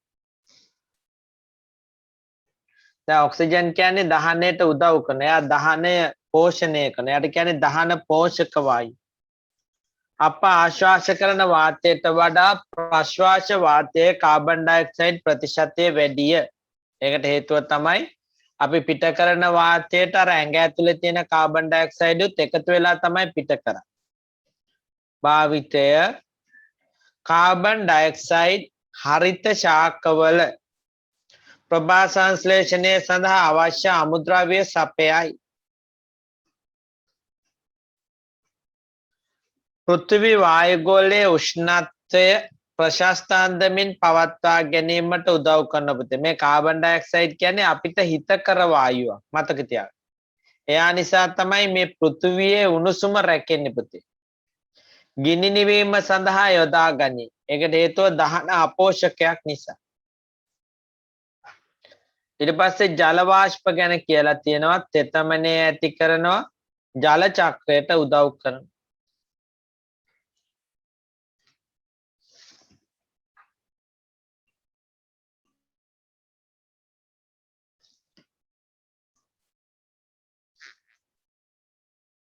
ගිනි නිවීම සඳහා යොදා ගන්නවා කියපුතේ දහන අපෝෂකයක් නිසා. ඕන වරහන් ඇතුලේ ලියන්නේ දහන අපෝෂකයක්. හරි පුතේ. දැන් අපි කතා කරන්නේ පොදුවේ වායුගෝලයේ කෘත්‍ය ගැන. එතකොට පොදුවේ වායුගෝලයේ කෘත්‍ය ගැන අපි කතා කරනකොට ඒ එක එක ස්තරයේ කතා කරපු වැදගත්කමම නැවත මතු කරන්න පුළුවන්.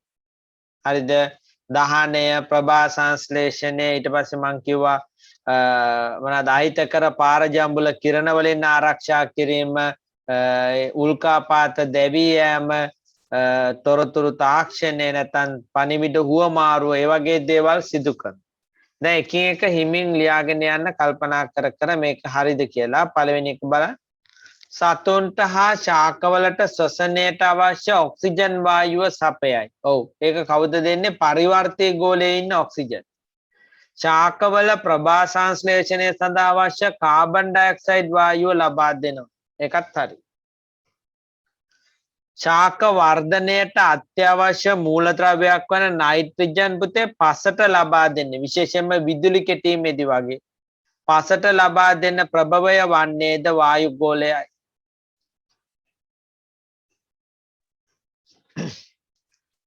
සූර්යාගේ සිට පෘථිවියට ළඟා වන පාරජම්බුල කිරණ වලින් සිදුවිය හැකි හානි වායුගෝලයේ ඇති ඕසෝන් ස්තරය මගින් වළකනවා.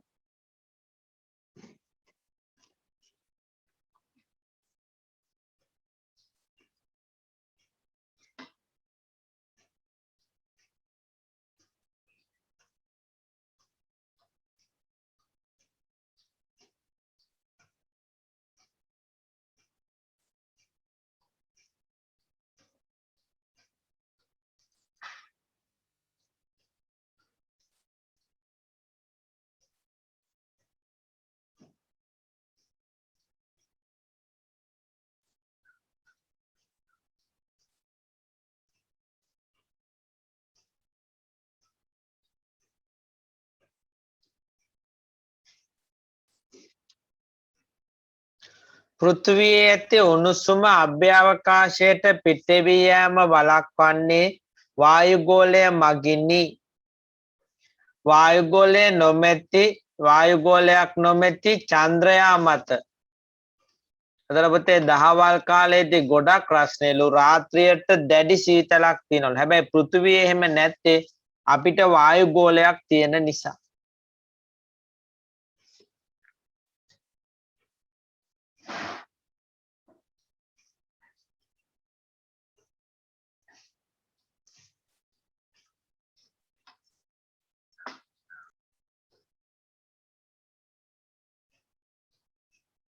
ජල චක්‍රය ක්‍රියාත්මක වීම සඳහා වායුගෝලයේ ඇති ජල වාෂ්ප වැදගත් වීම පක්ෂීන්ටද ඇතම් කෘමීන් වැනි පියාසර කරන සතුන්ටද පියාසර කිරීමට අවශ්‍ය වාතය ආධාර වෙන අවශ්‍ය මාධ්‍ය සපයනවා පුතේ.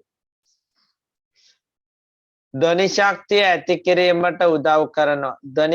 ඇති කිරීමට උදව් කරනවා. ධ්වනිය ගමන් කරන මාධ්‍යයක් වෙන්නේ වායු මාධ්‍ය.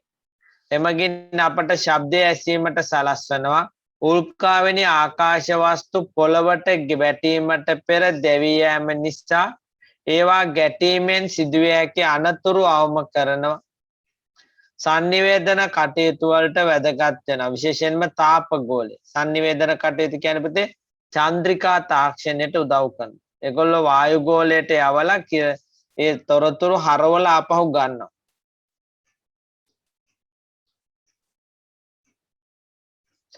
මේ ටික ලියන් ඉවර දරුවෝ පුතාලා යට තියෙන ගැලීම් සටහන සම්පූර්ණ කරන්න බෑ.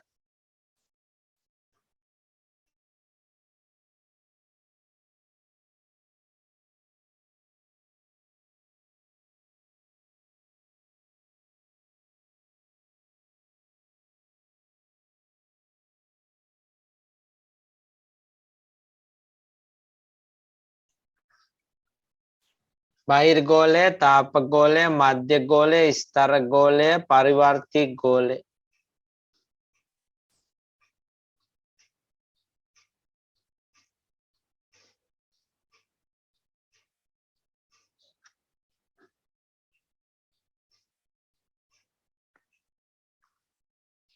එතකොට පුතේ වායු දූෂණය ගැන අපි කිව්වොත් එහෙම හුඟක් වෙලාවට වෙන දේ තමයි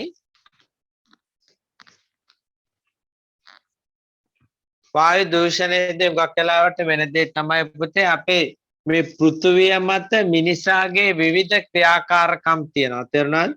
මිනිසාගේ විවිධ ක්‍රියාකාරකම් තියෙනවා. එයා කර්මාන්ත ශාලා ඉදි කරලා ඒ කර්මාන්ත ශාලා වලින් දුම් පිට කරනවා. ඒතර ඒ දුම් යනවා. ඊට පස්සේ වාහන හදලා එකක් දෙකක් නෙමෙයි වාහන මිලියන ගණනක් නේද? දැන් පුතාලා දන්නවනේ සංචරණ සීමා තිබ්බත් වාහන කොච්චර යනවද? ඒතර වාහන වලින් දුම් පිට වෙනවා. ලෝකේ ගත්තොත් ලොකු ප්‍රමාණයක්.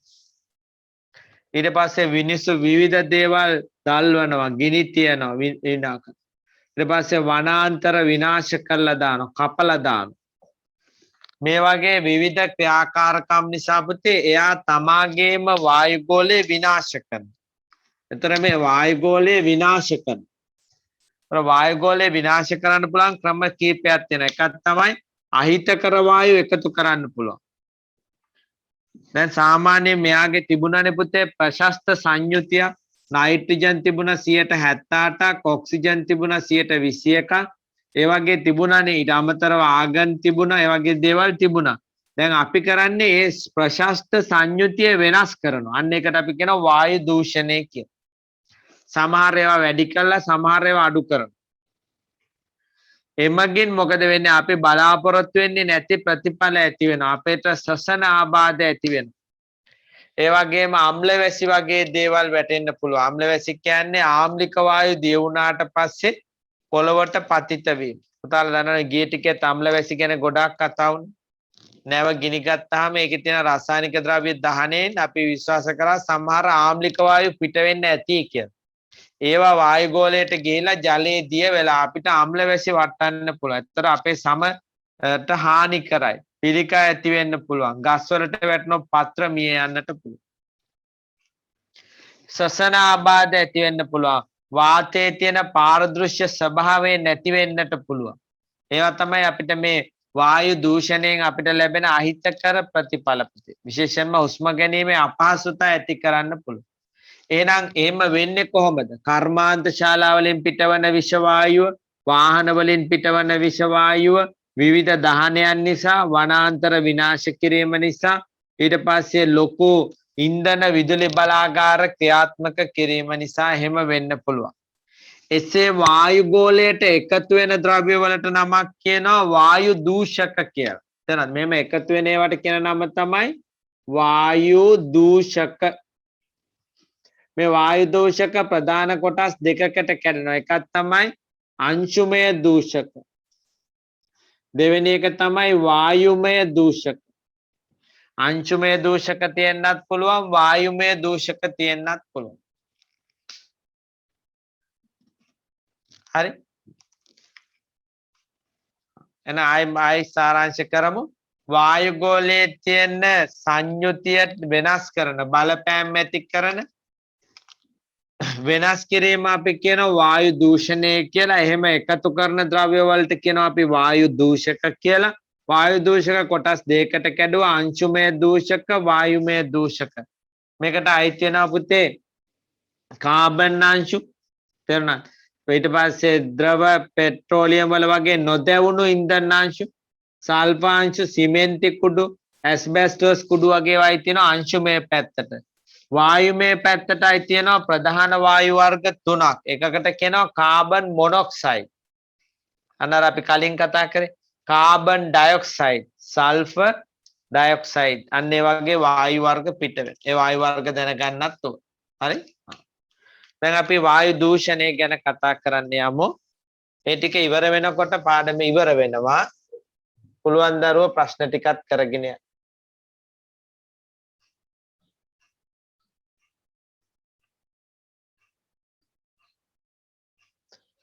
वायु दूषक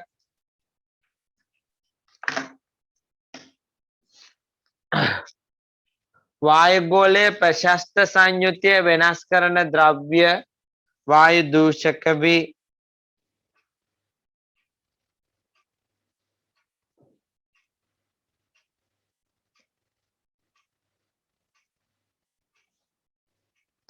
वायु दूषणයට හේතු වන සංඝටක කොටස් දෙකකට බෙදිය හැක. එක වායුමය දූෂක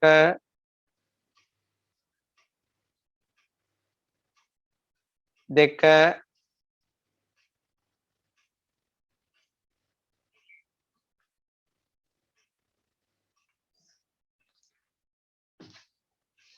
वायुमय दूषक නැවත බෙදමු පුතේ අපි वायुमय दूषक නැවත බෙදන්න कार्बन मोनोक्साइड सल्फर डाइऑक्साइड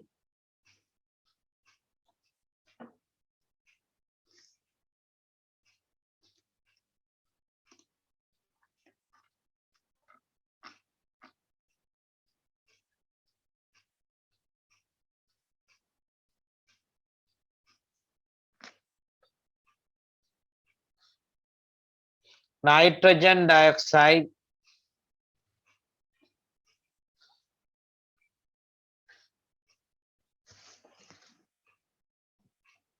अंशुमय दूषक कार्बन अंशु ईएम अंशु නොදැවුණු ඉන්ධන බිඳිති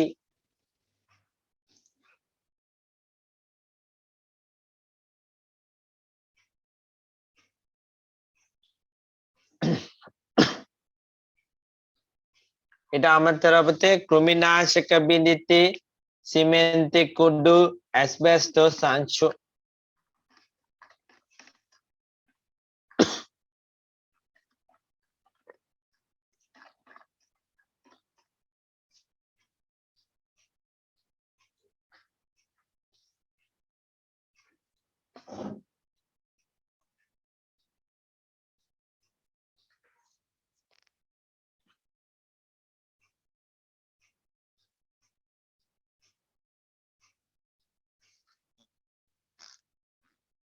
කර්මාන්තශාලා තාප බලාගාර වලින් පිටවන වායු කුණු කසල පිලිස්සීම රථවාහන ඉන්ධන දහනය න්‍යෂ්ටික බලාගාරවල ඉන්ධන දහනය වනාන්තර විනාශ කිරීම ගිනි කඳු පිපිරීම ලැව් ගිනි අන්තිම දෙක පුතේ ස්වභාවිකයි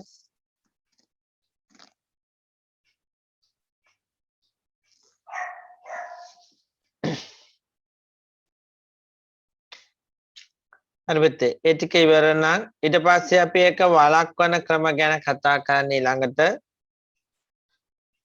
ඊට පස්සේ අහිතකර බලපෑම් ගැන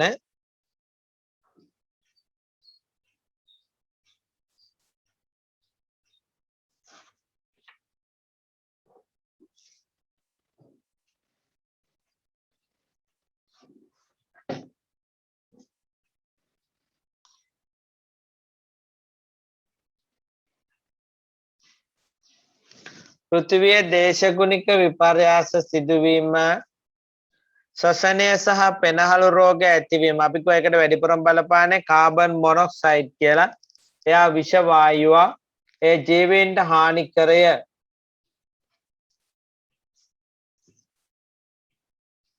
විවිධ ශ්වසන රෝග ඇති කිරීමට සහ සමහර විටකදී මරණය පවා ළඟා වීමට එම වායු හේතු වේ 3 ආසාදන ඇතිවීම පුතේ අම්ල වැසි ඇතිවීම අම්ල වැසි ඇති වෙනවා කියන්නේ ජලයේ දිය වෙලා ආම්ලික වායු ජලය අම්ල බවට පත් කරනවා. එතකොට ඒ වතුර වැටෙනකොට අපි කියනවා පුතේ අම්ල වැසි කියලා. අපි වෙනමම 11 පන්තිදී ගොඩක් කතා කරන ඒවා ගැන. සල්ෆර් ඩයොක්සයිඩ්, නයිට්‍රජන් ඩයොක්සයිඩ් වගේ වායු තමයි මේකට බලපාන්නේ. පරිසර උෂ්ණත්වය ඉහළ යාම. අපි කිව්වා සාමාන්‍යයෙන් පරිසර උෂ්ණත්වය ඕන කියලා. මතකයි. ඒ ඕන උෂ්ණත්වය දෙන්නේ කාබන් ඩයොක්සයිඩ් තමයි. හැබැයි ගොඩාක් වැඩි වුණොත් ඒක බලපෑමක් කරනවා. ඒතර අපේ ග්ලැසියර දිය වෙලා මුහුදු මට්ටම පුතේ ඉහළ යනවා. වායුගෝලයේ දූෂණය අවම කරන්න නම් මොකද කරන්න ඕන? අපි සිදු කරන දේවල් වලට විරුද්ධ දේ කරන්න ඕන. වාහන එන්ජිම සුසර කරන්න ඕන. සුසර කරනවා කියන පුතේ ටියුන් කරනවා. එතකොට අර හොඳ දහනයක් වෙලා මොකද වෙන්නේ? අහිතකර වායු පිටවන එක අවම වෙනවා. ෆොසිල ඉන්ධන භාවිතය අවම කිරීම, පරිසර හිතකාමී බල ශක්ති භාවිතා කිරීම, කර්මාන්ත ශාලාවලින් පරිසරයට පිට කරන වායු පෙරහන් හරහා නිකුත් කිරීම. පෙරහන් හරහා කියන පුතේ පෙරලා නිකුත් කරනවයි කියන්නේ. ඒ වායු ටික පෙරලා නිකුත් කරන්නට ඕන. දැන් ලියන්න හිමි.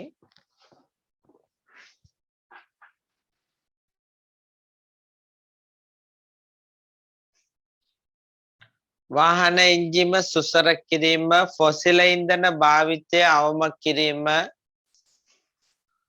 හරි පුතේ. පරිසර හිතකාමී බල ශක්ති භාවිතය. පරිසර හිතකාමී බල ශක්ති කියන්නේ පුතේ සුලං ශක්තිය, ඊට පස්සේ සූර්ය ශක්තිය වගේ ඒවාට. ඒවට තමයි කියන්නේ පරිසර හිතකාමී ශක්ති කියන්නේ.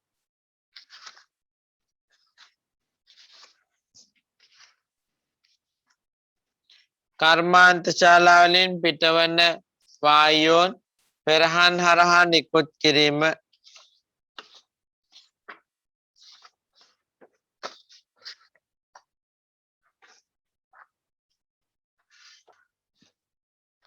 වනාන්තර ආරක්ෂා කිරීම, නැවත වන වගා කිරීම.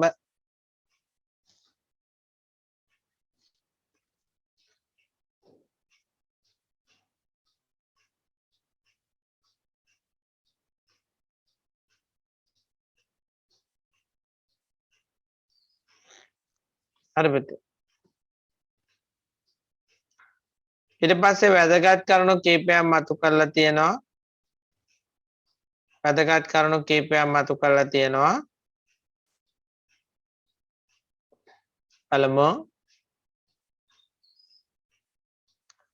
වායුගෝලයේ දූෂණය වූ ඇතම් නගරවල ශ්වසනය පහසු කිරීම සඳහා ශ්වසන කුටීර සාදා තියෙනවා. අර අපේ නගරේ යනකොට මිනිස්සුන්ට උස්ම ගන්න අපහසු නම් එකට ගිහලා කෘත්‍රිම ශ්වසනය භාවිතා කරන්න පුළුවන්. වායුගෝලයේ දූෂණය නොකර ආරක්ෂා කර ගැනීම සෑම පුරවැසියෙකුගේම යුතුයකමක් සහ වගකීමක් වන්නේ. තාලට පේනවා අනාගතයේදී කොයි විදිහට පරිසරය දූෂණය වෙලා තියෙයිද කියන එක නේද? පාරාන්ද වෙනවා, පරිසරය පේන්නේ අපහැදිලි වෙනවා, ගස් කොළන් නැති වෙනවා. ඒ වගේ අපිට තර්ජන එන්න පුළුවන්. හරි පුතේ. දැන් අපි අභ්‍යාස වලට ගිහලා ඉවර කරමු පාඩම. ඒ අතර පස්සේ මම ගැටලු තියෙන දරුවන්ට කතා කරන්නම්. පරිවර්තී ගෝලයේ ඉහළට යත්ම උෂ්ණත්වය අඩුවේ. එතන පරිවර්තී ගෝලය කියන්නේ පුතේ උඩට යන්න යන උෂ්ණත්වය අඩු වෙනවා නේද? කොළඹයි නුවරඑළියයි ගැන හිතන්න. එහෙනම් ප්‍රකාශය හරි. වායුගෝලයේ පවතින එකම ග්‍රහලෝකයේ පෘථිවිය පමණි. හරි. වායුගෝලයේ වැඩිපුරම අඩංගු වායුව ඔක්සිජන්ය. වැරදි. නයිට්‍රජන්. ස්තර ගෝලයේ ඉහළට යත්ම උෂ්ණත්වය වැඩි වේ.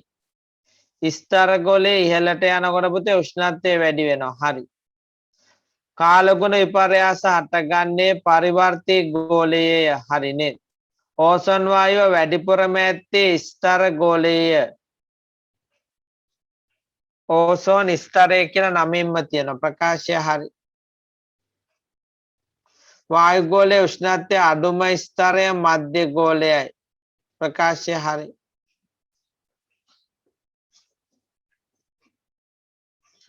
ඊළඟට තියෙන පුතේ හිස්තැන් පිරවීම පුරවන්න බලන්න හිස්තැන් ගහනේ ඒගොල්ලන්ගේ කර්මාන්ත ශාලා තියෙනවා. වායුගෝලීය දූෂණය අවම කිරීමට ගත හැකි ක්‍රියාමාර්ග එතන 11 වෙනි පිටුවේ එතන පොඩ්ඩක් දාන්නකෝ. අර තියෙන හතරවෙනි ප්‍රශ්නේ ස්තර ගෝලයේ ඉහළට යත්ම උෂ්ණත්වය වැඩි වේ කියලා.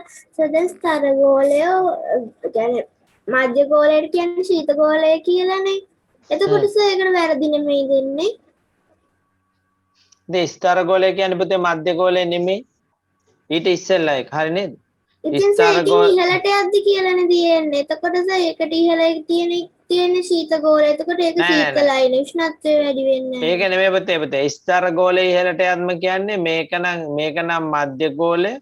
ස්ථර ගෝලය ඉහළට යද්ම කියන්නේ මෙන්න මෙතන ඉඳන් මෙතනට. එයාගේ සීමාවට වැඩි වෙනවා. ස්ථර ගෝලය ඇතුලේ උඩට යන්න පුළුවන්. ඒකයි කියන්නේ. මෙතන ඉන්නේ පටන් ගන්න පුතේ මෙතනට යනකොට ක්‍රමයෙන් වැඩි වෙනවා උෂ්ණත්වය.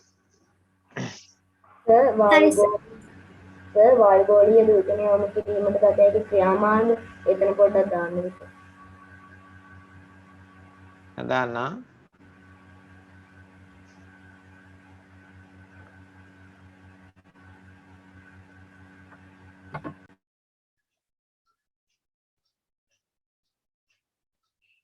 අනිත් ස්ථානත් සම්පූර්ණ කරන්න.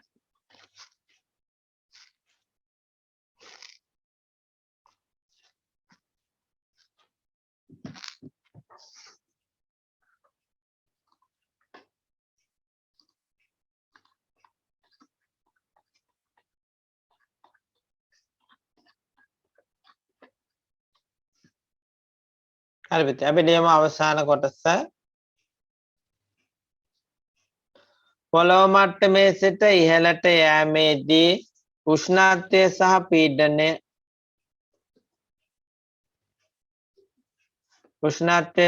පීඩනය පරිවර්තක ගෝලයේ වාතය සංයුතිය සැලකුව විට ඔක්සිජන්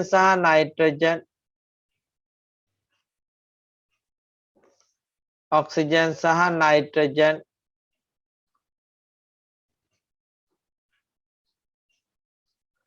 ප්‍රධාන සංඝටක වේ. වායු දූෂණය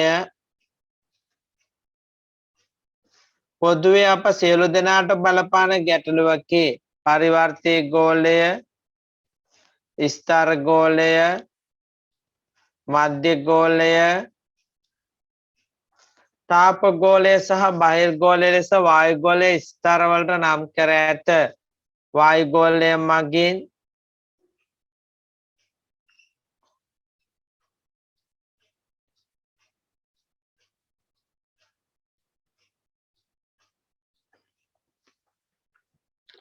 බාහිරින් ඇතිවිය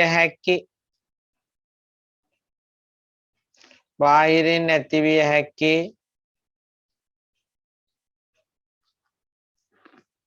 විවිධ උවදුරු වලින් පෘථිවිය ආරක්ෂා කරයි.